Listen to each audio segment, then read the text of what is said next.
இன்னைக்கு வந்து என்னோட பர்த்டே. ஸோ பர்த்டே விளாக் பண்ணலாமா? காலையில் முதல் வேலையாக வண்டி எடுத்துகிட்டு இவ்வளோ வேகமாக எங்கே போகிறேன்னா ஜிம்முக்கு தான். கோல்டு ப்ளஸ் லெக்கு நல்ல ஒரு காம்போ, ஒன்றும் பண்ண முடியும். டெய்லி ப்ரோட்டீன் கூட ரீச் பண்ண சிக்கனையே வாங்கிட்டு அடுத்து ஒரு சின்ன டிரான்சிஷன் இருக்குது பாருங்கள். இதாங்க பர்த்டே அவுட்டு.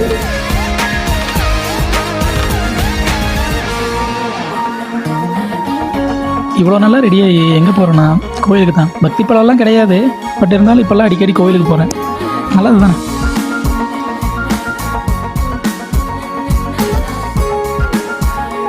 இப்போ கொஞ்சம் நேரம் செஃபாக மாதிரி சமைக்க போகிறேன். ரொம்ப நல்லாலாம் சமைக்க மாட்டேன், பட் இருந்தாலும் ஒரு அளவுக்கு எங்கேயா தனியாக போய் மாட்டிக்கிறேன்னா ஒரு வாரத்துக்கு இருக்கிறத வச்சு சமைக்கிற அளவுக்கு சமாளிக்க தெரியும். லஞ்செல்லாம் முடிச்சுட்டு இந்த படத்தை பார்த்தா என் பர்த்டே அன்னைக்கு தான் பார்ப்பேன்னு சொல்லி வெயிட் பண்ணி போய் பார்த்த படம் தான் கருத்து. படம் நல்லா தான் இருந்துச்சு. படத்தை முடிச்சுட்டு வீட்டுக்கு வர வழியில் மழையில் மாட்டிக்கிட்டோம். இதோட என் பர்த்டே விலாக முடிச்சுக்கிறேன். இவ்வளோ தூரம் வந்திருந்தீங்கன்னா